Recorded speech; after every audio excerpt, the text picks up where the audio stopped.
Hi everybody. Today I want to show you how to build walls in Minecraft using redstone.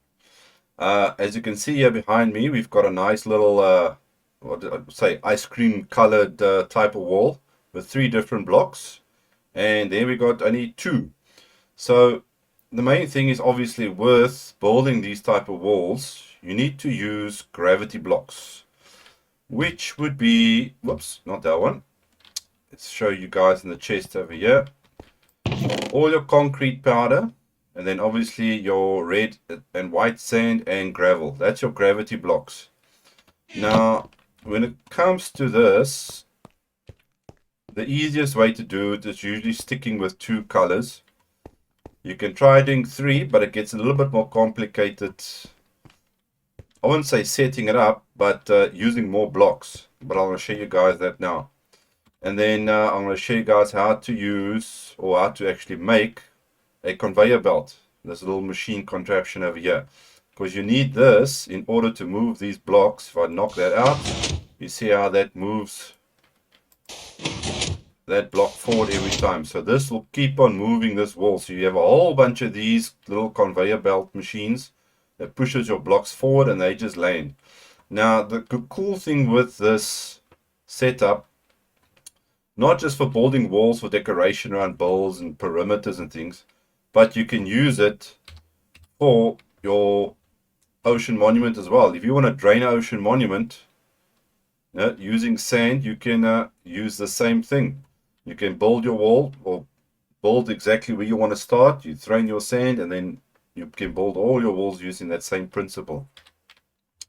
Now, let's quickly show you here how it basically looks before I build one up for you. So you've got your redstone torch, because now you're going to be putting a block in here. So if I put a block on there, now we want that. So put a block there, activates the piston, and then that pushes everything along. And then we've got a dropper. So I go over there. Whoops. Let's go in over here. You've got a dropper with all your blocks. Now the important thing is when using 2 blocks or more, you need to put your different blocks, material that you're using, in this type of pattern. So because droppers and dispensers, they randomly shoot out blocks. That's what gives you the pattern. So every time this activates, you're going to get a different block that gets shot out at you. So in this case, obviously the purple and the blue. And then the advisable thing is to pack your hoppers that are going into your dropper in the same manner. Randomize it. Just makes things easy in the long run. And then obviously you've got however many chests and hoppers you got up here, then you can just chuck your things in there. But to make things easier down the line, randomize, putting different colors in different slots. The same applies if you're using more than 2 blocks. So if I open up here, there you can see there's all the different blocks. And then basically the same in the hoppers as well, over there. So let's quickly get to building. We can get rid of that. Now, the things that you're going to need, obviously depending on what type of blocks you want to use, is your pistons, repeaters, redstone, hoppers, chests, and then you need your sticky pistons, observers, and slime, and then any building block for the conveyor belt over there. So to start off, okay, you need to place your piston in obviously the direction that you want to do this in. So if we place your piston there, you need a redstone torch beneath it, and your dropper goes next to it. So technically this is where you're going to be standing, and obviously it's going to be very important to have a little AFK spot for you. So you need to cover, like I said, I did with the glass over here. You need to cover yourself up if you're going to be AFK at this. So if you're able to install a auto clicker, or even if you're doing this manually, which is a bit more difficult, if you're standing here or AFK with an auto clicker and you're placing blocks, you need to cover yourself up, so that obviously you don't have phantoms spawning and mobs spawning on top of you and things like that. Okay, so now we need to carry a signal from this redstone torch to activate the dropper itself. So you can place a repeater and then in this pattern carry it around. So from the redstone torch, so if we place wrong block,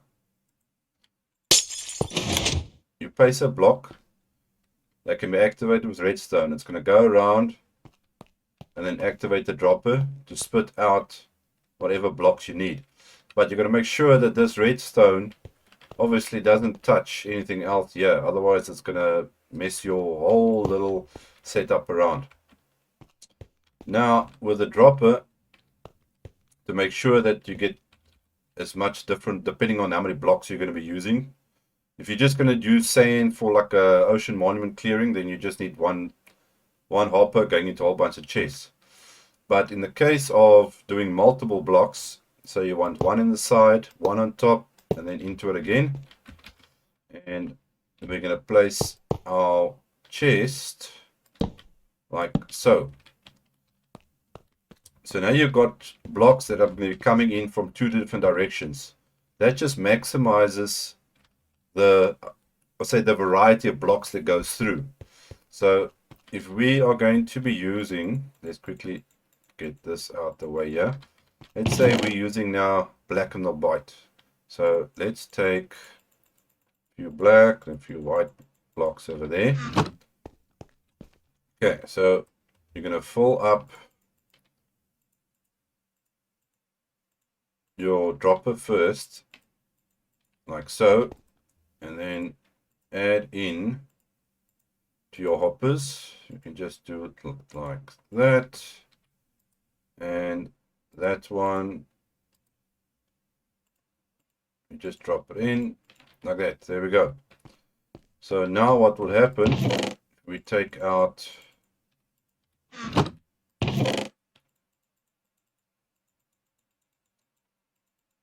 you just fill this up.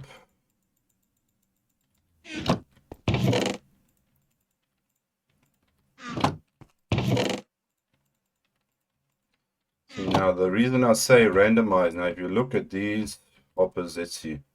Now this is going to, so depending on what comes through first, this is all going to fill up.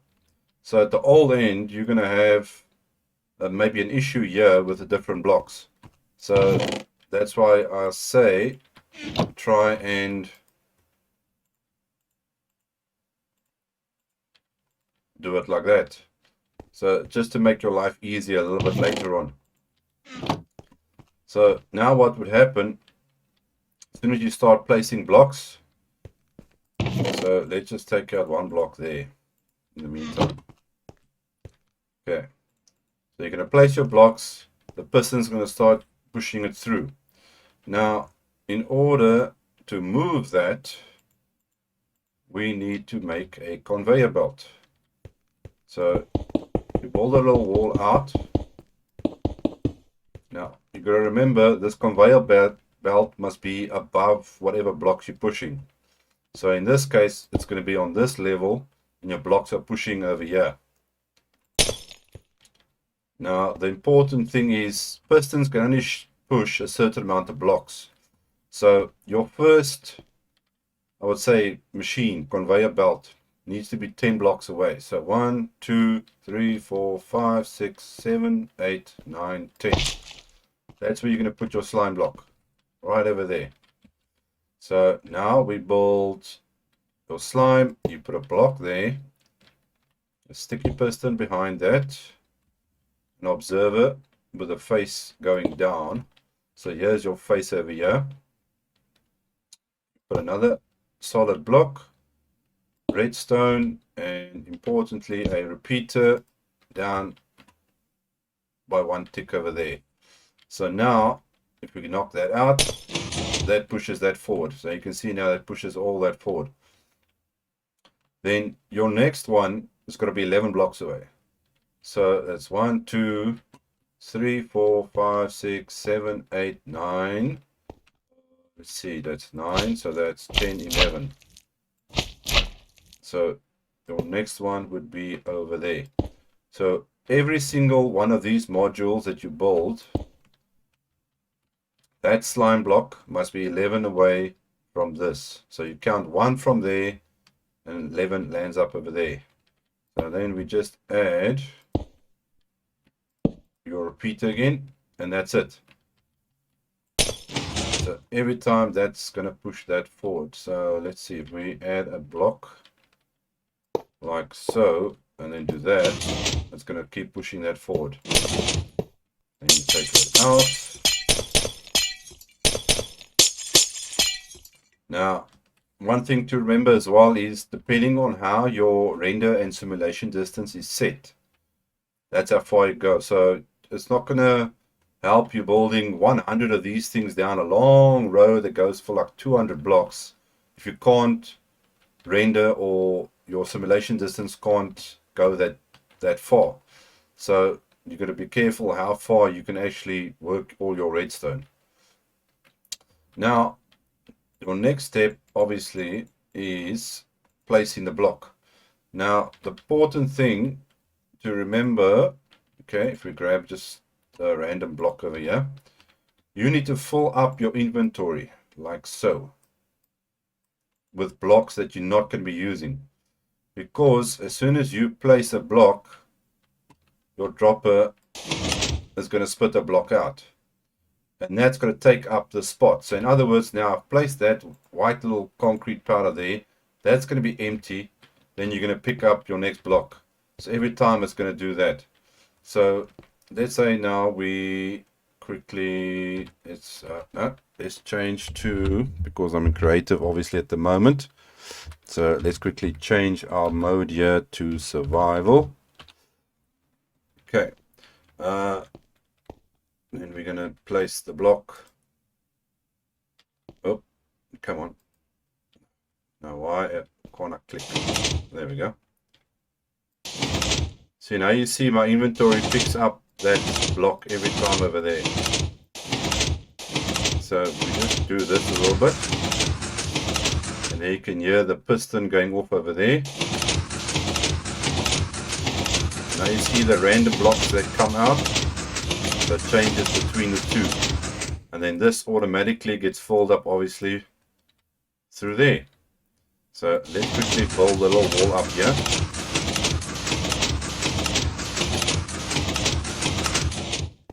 There we go. Now you can see. Let's do a little bit more.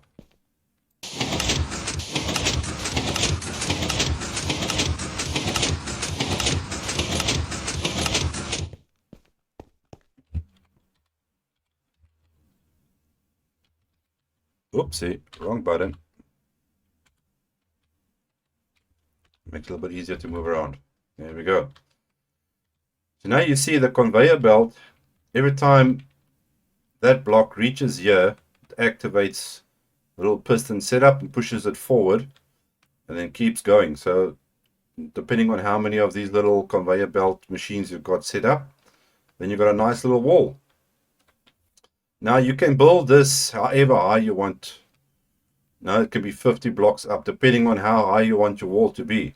If you go and check out on my survival at the moment, the survival world I'm playing in, I'm busy building a wall like this around my creeper farm, and I just built a, I'll say, kind of castle using the same method. So it works well, and it's going to be much easier than placing blocks down hand by hand. You can also go afterwards and use a water bucket if you want to change this to concrete. So let's say we grab a water bucket here quickly. If you place now your water on there, and you can change that to solid concrete. So you just have to go around the edge wherever you're going, and then just dump water on it, and you've got concrete blocks. All depending on the texture and how that you want them to look. You can see the different texture of the powder versus the solid block. So there's a smooth look, and then you've got that rough look. Well, that is it, guys. I hope that helps a bit with some of your wall building. I really like this color. This looks like a nice ice cream color there. Now I feel like ice cream. Well, hope to see you guys again. Enjoy building your walls. Cheers, guys.